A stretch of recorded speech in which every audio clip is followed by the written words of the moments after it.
YouTube, we're back with another video. Today we're going to be reacting to 8 unbelievable charts that will change the way you see the NBA. Jimmy High Roller always, he doesn't miss when he does these chart videos. So I'm going to react to this one. Apparently there's some crazy Michael Jordan stats and James Harden stats.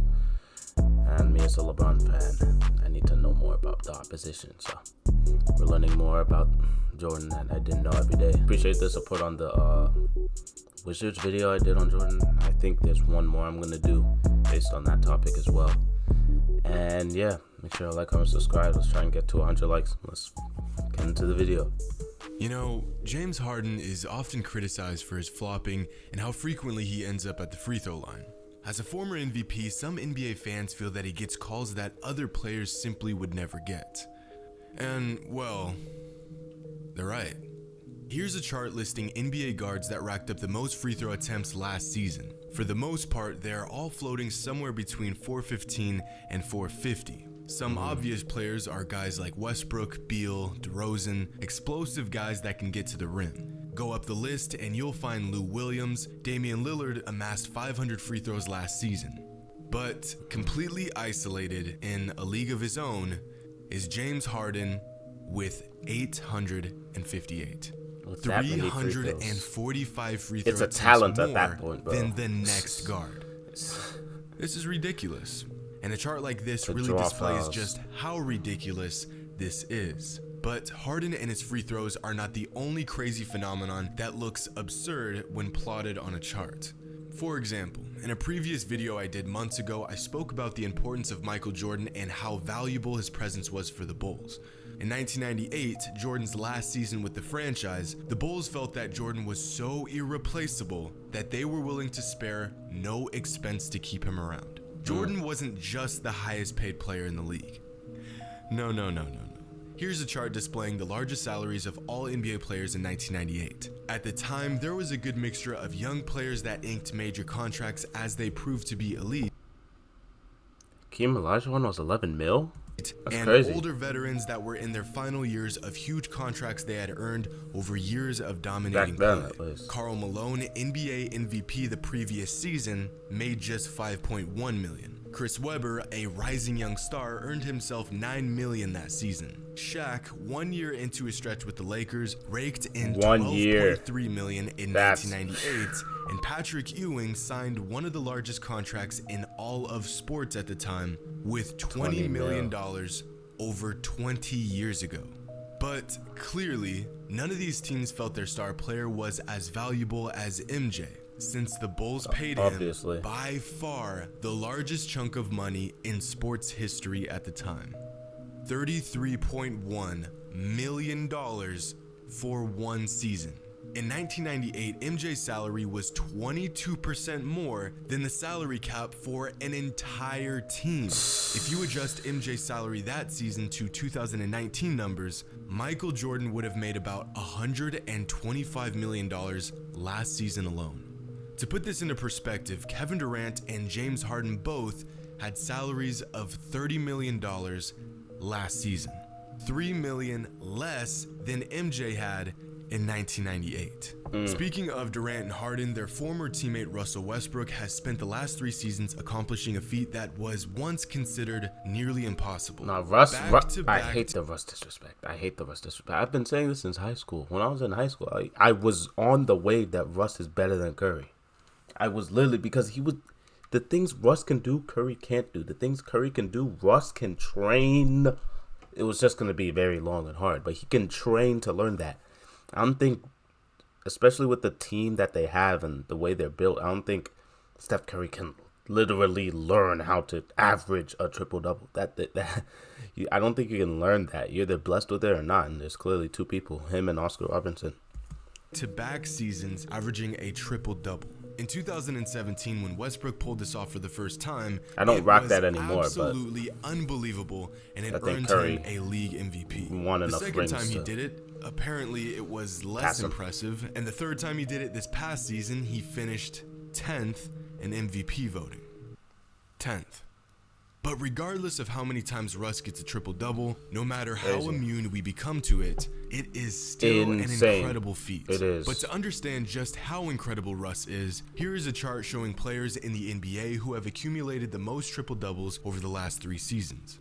Even the most elite all-around players struggled to get more than 5 over a 3-year stretch. That's crazy. Kevin Durant has 5. Giannis 5 is racked over up 9. 3 years. Only 4 players have managed to get in the double digits. Jokic is the only center on this list with 28, and LeBron James is above him with 39. But if I told you Westbrook was the king of the triple-double, I wonder how many triple-doubles Jordan had. Vast understatement. With more than the next 3 players like 100 combined, some, right? Russ has notched 101 triple-doubles in the last 3 seasons. You are looking at possibly the largest gap of any statistic in the modern NBA. Russ has been putting up numbers so absurd that over the past 3 seasons, if he had a 26, 10, and 10 game, he was having an average game. It's easy to shrug off these numbers now that he does it so regularly, but there's no denying Russ's greatness. And when it comes to greatness, quite possibly the greatest winner in sports history did something that will never be done again. Not anymore. I think Messi has matched him with winning in sports history. He said sports history, not basketball history, so I'm going to keep him to sports. Throughout the late 50s and 60s, Bill Russell and his Celtics dominated the NBA to the extent that I'm pretty sure the whole league just said, fuck it. I guess we'll just wait until the man retires. But most NBA fans know that Bill Russell won 11 rings in 13 seasons. What most fans may not know is the fashion in which he and his Celtics did it. Because it only took Russell 165 playoff games to win his 11 rings. Which at first glance may not sound all that crazy.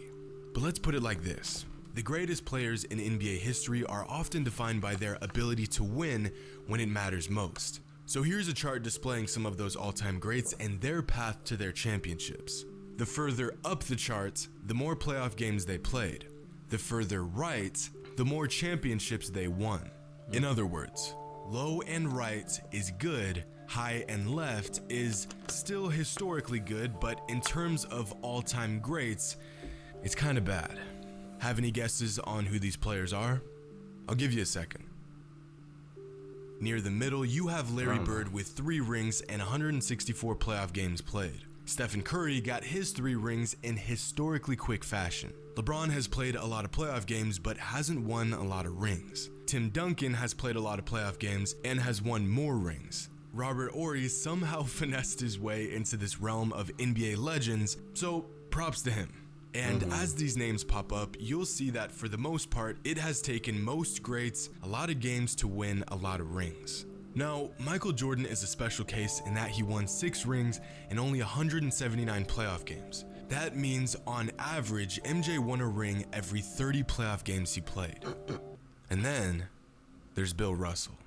Very low and very right, with 11 rings in only 165 playoff games, which is actually impossibly low and right.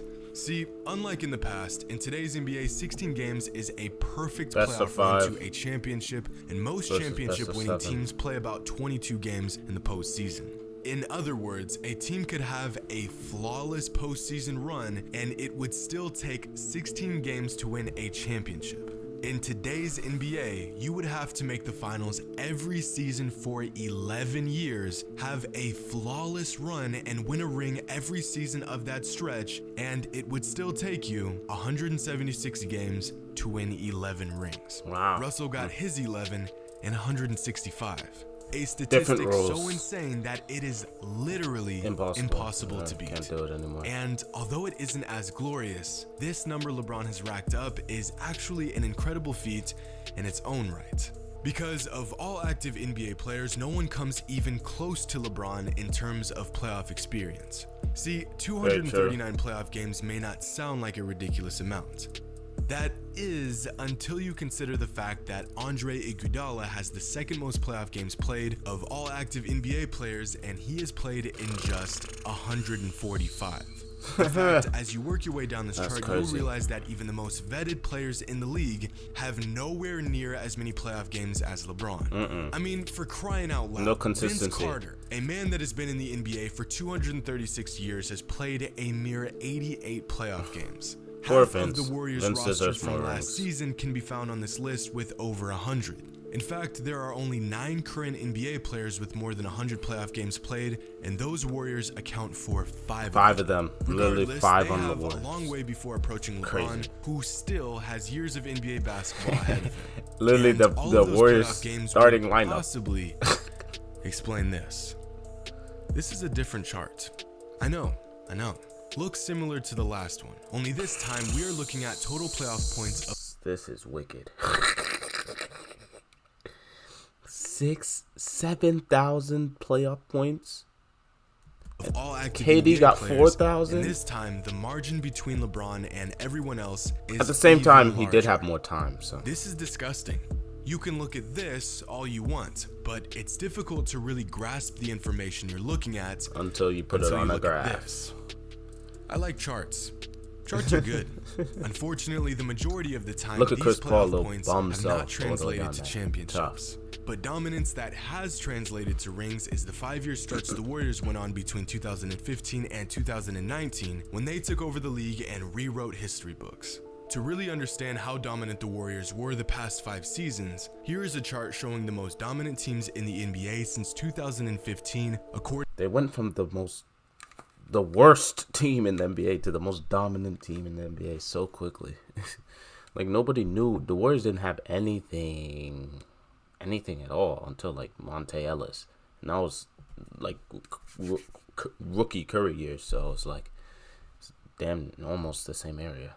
According to regular season wins and playoff wins. Towards the bottom, you'll find the Blazers and the Thunder floating around 250 wins. Despite the terrible season they had in 2019, the Cavs still managed to put up 280 wins since 2015. And of course, you have teams that constantly find themselves in deep playoff runs like the Raptors and the Rockets. But even the best teams in the league come nowhere near the success the Warriors had. Because since 2015, the Warriors have put up 399 wins. Nearly 100 more than the team with the second most. The difference between the Warriors and the Raptors is 92 wins. The difference between the Raptors and the 7th best Blazers is 55. And this makes sense when you consider the fact that the Warriors were 3 games away from winning 5 championships in a row. An absolutely dominating run we probably won't see again for a very long time. Lately, the Dwight Howard hate has been vicious and unrelenting. I can't help but to just feel bad for the guy. And quite frankly, they don't like Dwight. I'm sick of it. The Dwight Howard disrespect must come to an end. If you started watching the NBA in the last 5 years, you probably know Dwight Howard as a soft, talented, but compromised big man who has more talk surrounding him off the court than he does on it. But a decade ago, Dwight Howard was a monster. If you didn't get the privilege of watching this man in his prime, do yourself a favor and YouTube it. Mans would give you 20 and 14 a night while being by far the best defensive player in the league. And for a moment, but just a moment, he even resembled a young Shaquille O'Neal. In fact, Dwight Howard has accomplished a feat so incredible, you have to see it to believe it. Here is a chart of current NBA players with the most 20-20 games. Dominant big men who can give you buckets and boards. Towards the bottom, you'll see young players like Jokic and Embiid. It's funny, Anthony Jokic Davis is definitely higher up on this lie list. Towards the middle of the pack with 7 each. Only 7 players have managed to reach double-digit 20-20 games in their career, including a still very young Karl Anthony Towns. But go up this list and you'll find the always underrated and underappreciated Andre Drummond, who has put up a ridiculous 32 20-20 games in his career. But north of all of his peers, solidifying his greatness regardless of the narrative that has been made of him, is the great Dwight Howard with 52 20-20 games in his career. That's more than DeMarcus Cousins, DeAndre Jordan, Anthony Davis, Clint Capella, Joel Embiid, LaMarcus Aldridge, and Nikola Jokic combined. And combined, Dwight Howard has managed to do this in 15 seasons, while all of those elite bigs I mentioned have played a combined 52 seasons with less 2020 games than Howard on his own. Contrary to what people want you to believe about Howard's career in the NBA, for the majority of it, he has been incredibly good. And there you have it. I know that these types of charts have been the highlight in some of my previous videos, so I thought making a project specifically on these outrageous visuals would be entertaining and educational. Definitely so I hope was. you all enjoyed. I know I really enjoyed making this. W vid from Jimmy High Roller. Gosh, why did I forget his name? But yeah, I don't know what other videos to react from. I'm just gonna go through his whole discography and see what I like and what I don't like. If you all have any other videos from him that you want me to react to, comment them down below, like the video, subscribe, and I'll see you on the next video. I do this every time. Gosh. I'm just talking on this beat, like it's just you and just me. We can say the side of the beef.